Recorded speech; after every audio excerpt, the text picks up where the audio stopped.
bil som hittades totalt sönderrostad på en bilskrot i Rättvik för 15 år sedan.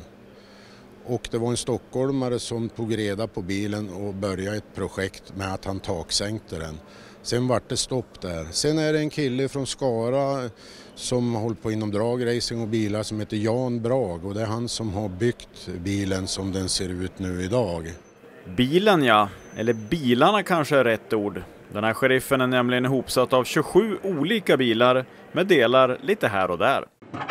Vad som är lite speciellt då med bilen är ju det som är unikt, är att det sitter ett original turbokit i bilen då från 65. Och motorn i bilen då är en 57as 283. Så han gör ungefär 300 hästkrafter som han är. 400 låda är i han. Och här har vi AC:n. Ja, det finns väl på var och varannan gammal jänkar, men det är ett litet hål här då som man fyller i vatten i då, som ligger och kyler, och så har du ett snöre du drar på insidan så duschar han in kylt vatten i bilen. Hej grabbar, kolla! Det är den äkta Buzz Lightyear! Ja, mycket av detaljerna är ju då inköpt i USA och när han är över på sina resor där, och han är även där och bygger bilar, han som har gjort den här. Och jag vet bland annat som saftblandaren där på tak hade han fått gett 20 000 för i USA, och den fick han tag i för 8 år sedan. Verkar som om vi har fått ovälkommet besök i stan.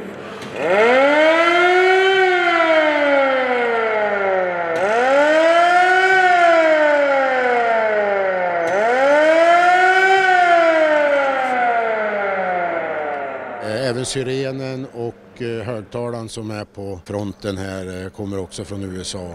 Det här måste vara den lustigaste bilen som farfar har tagit hem, va? Ja, men han har många lustiga bilar, om man säger som så. Men den här måste ju ta priset, eller? Ja, den är bland de fränaste. Där. Vilken av detaljerna då tycker du är häftigast? Alltså jag menar, jag gillar sirenen och sånt. Så det är nice.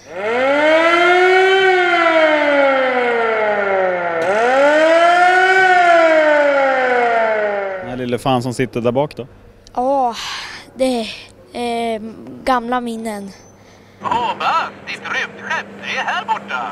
Man åkte med farfar och ragga bilar, och då blir det ju bara minnen. Men den här låter ju lite extra. Ja,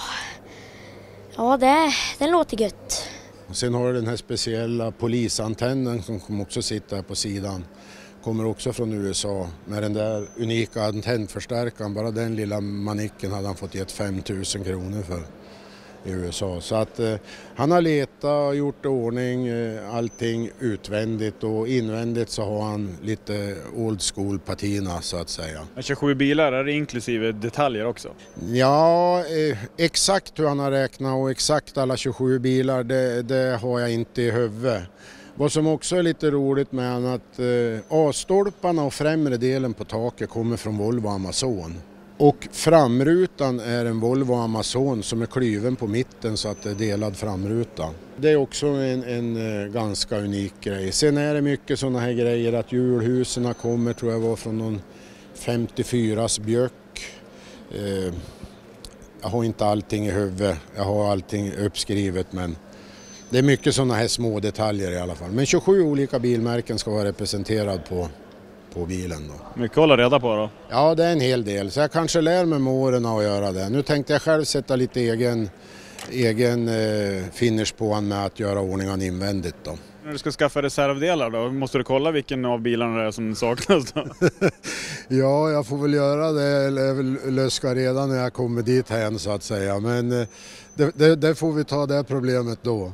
Nu ska jag försöka att få till så att jag får en liten stil invändigt som jag vill ha då, så att jag har fått vara med lite grann i bygget jag också. Den har gått så här nu, det är 12 år sedan han byggde bilen, och han har varit ute på träffar med den i södra Sverige och i 10 år och dragit husvagn med den. En bästa bil säger han som man har att dra husvagn med, för att det sitter liksom lite tryck under huven då med turbon här då. En rolig bil, den väcker uppseende och det är någonting som tilltalar mig. Jag tycker inte om att ha någonting original som det finns alltid någon annan som har likadant, utan jag tycker om att ha lite tokiga grejer som sticker ut då. Du skulle bli förvånad om du skulle se en likadan bredvid ditt rödljus, antar jag. Ja, då börjar jag fundera på om man har klonat sig på något vis eller om det är någon annan som ska efterapa, jag vet inte.